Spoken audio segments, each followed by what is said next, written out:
Flashed it. Flashed it.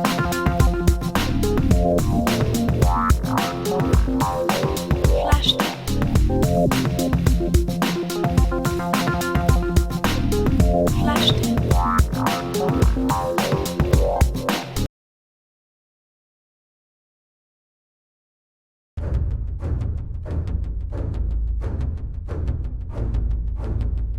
Something wasn't right. He didn't know why, but something was telling Luka to get out of there.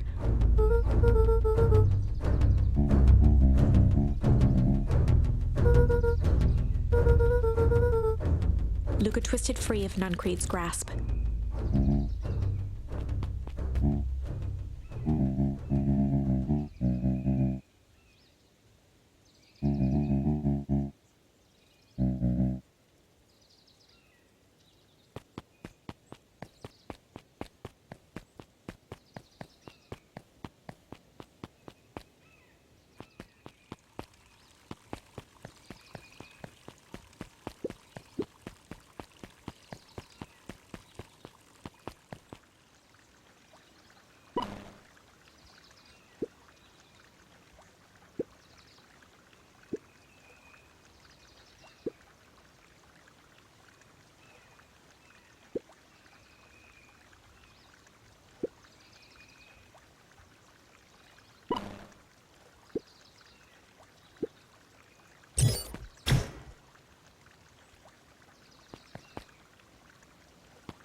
Mr. Sinclair continued snoring and lifted one eyelid just enough to see who it was, a tactic he often used to avoid undesirable conversation.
He aired a long holler into the woods.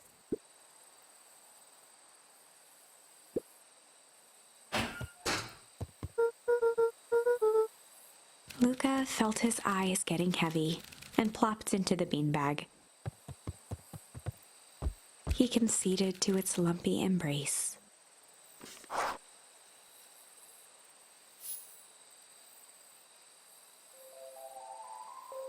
Once again, Luka found himself in a vast black expanse. This time, he knew exactly where to go. He took a single confident step forward. The world flickered and pulsed. He found himself standing in front of the frigid air of a blazing campfire. The source? He plopped down cross-legged and gazed into the cold flame, waiting. Soon enough, the fire began to die out, popping sporadically, until all that was left was a single ember. Luka stood up and dusted himself off. He plucked the glowing ember from the cold ash, examined it, and slid it into his pocket. A keepsake. The voice of his father spoke behind him. "You made me proud, Buckaroo." Luka turned to face him. "Dad, what is this place?" A warm grin grew across his father's face. "A place where everything that has been and everything that could be all wait together." Luka found himself staring at his father's face, trying as hard as he could to memorize every single detail. "Wait? For what?" Another voice spoke out as Luka's doppelganger stepped forward. "That's up to you." Without knowing why, Luka began to weep. Is any of this real? Are you real?" Luka's father bent down to smudge away a tear. "Of course. I'm as real as the part of you that misses me." Luka turned to look at the older version of himself. "And you?" The doppelganger choked back tears. "I'm as real as the part of you that's angry he's gone. Does that make sense?" Through his tears, Luka laughed. "I think so." His father pulled him in for an embrace. "Time to go, Buckaroo." Luka was startled from his dream by a banging on the floor. A commanding voice rumbled from below. Just as Luka sprang to lock the entry hatch, the door knocked open. Chapter 5. Dangers Big and Small. Luka stumbled back. He heard the rope ladder creak under significant weight. Keeping his eyes fixed on the hatch, he inched backward to the balcony. As his hand grasped the door handle, Luka froze. A large figure clumsily wriggled up through the hole.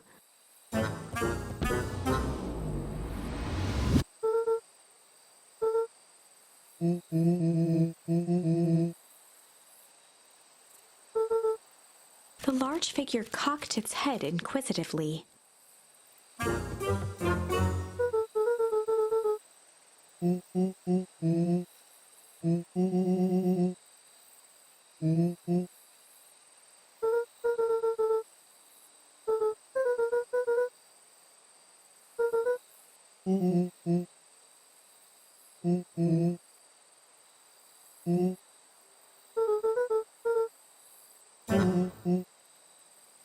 Luka's jaw dropped.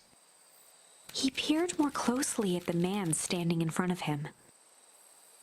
Something about him was undeniably Rollo. Only bigger, older, changed.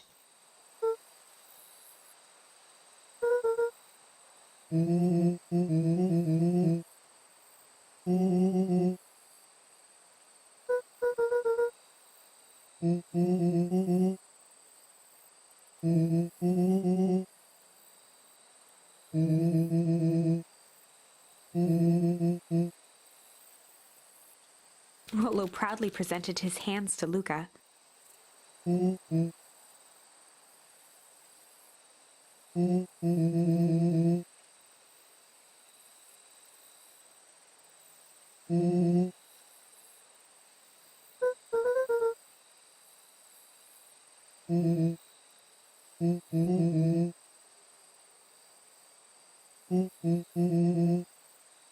Luka moved to the side and pointed Rollo to his reflection in the balcony window. His hands shot up to his face.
Rollo shadowboxed a few jabs.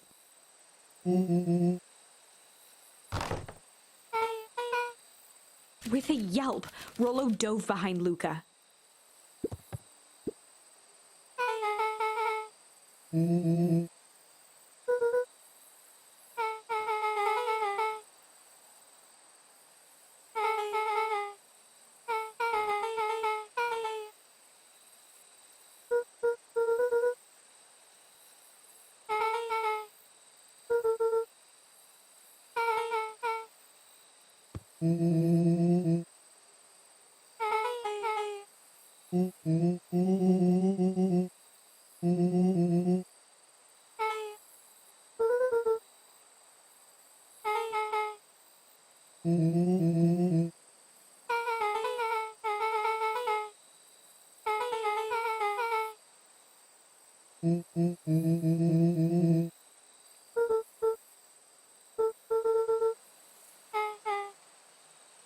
She shot a nervous glance at Rollo.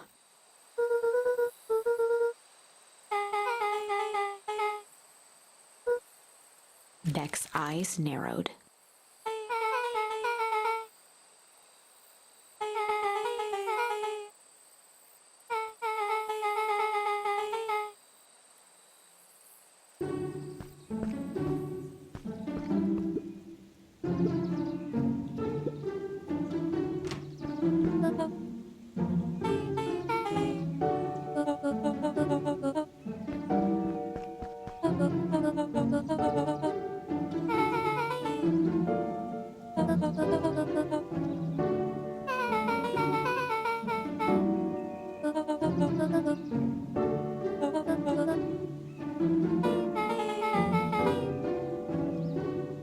Ilona tried to put on a smile.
She sighed, and after a moment, looked down at Beck sympathetically.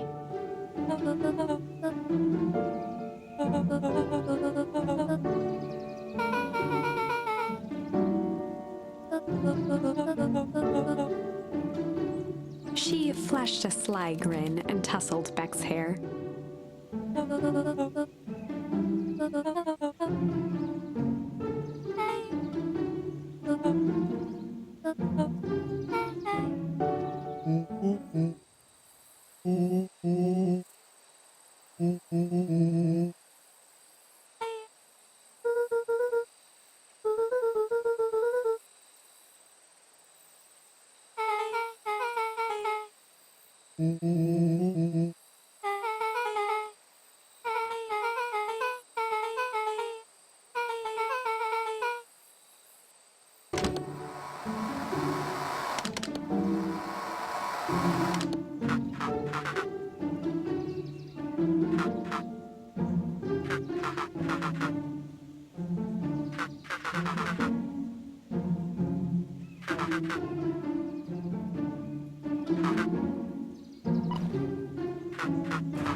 Luka gave Rollo a quick elbow to the ribs.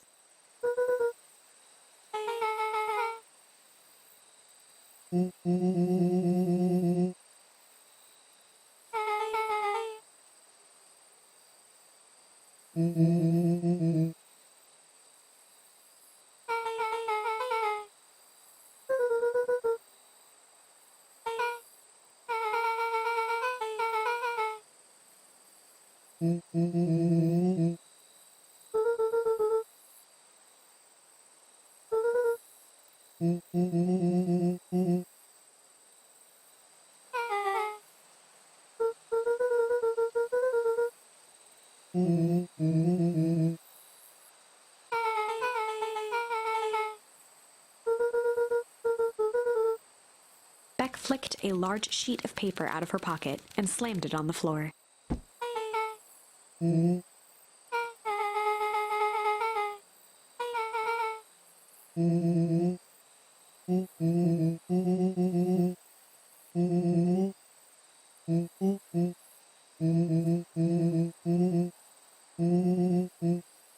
Rollo started to wiggle with excitement.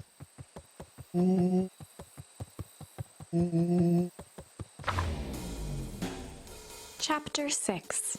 The Heist. They spent the night's end huddled around that small map, formulating a plan to infiltrate the headquarters of Perennial Harvest. It would be no small feat, a modern facility equipped with all manner of technology, not to mention the swarm of clipboards that would most certainly be scattered throughout. By the time the sun began to peek through the car window used as a makeshift balcony door, all were in agreement. This could just work. The final day before the festival would be used to prepare. They'd need to pool every resource at their disposal, pull every favor with a thread. Even enlist some unsavory characters around town with important tasks only they were suited for. Luckily, there was enough ill will and mistrust toward Perennial Harvest that alliances could be found at a bargain. Luka, Beck, and Rollo rubbed their eyes as they exited the treehouse. They hadn't slept at all that night. There was no time. The festival was to begin in one day, and they each had their assignments.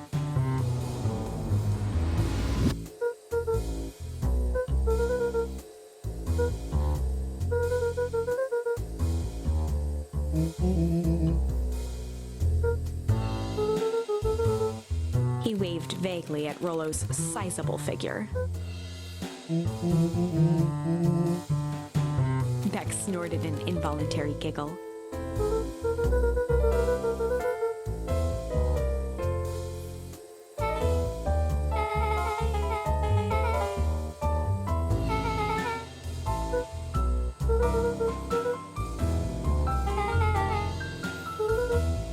They each looked at each other with sleepy confidence and nodded.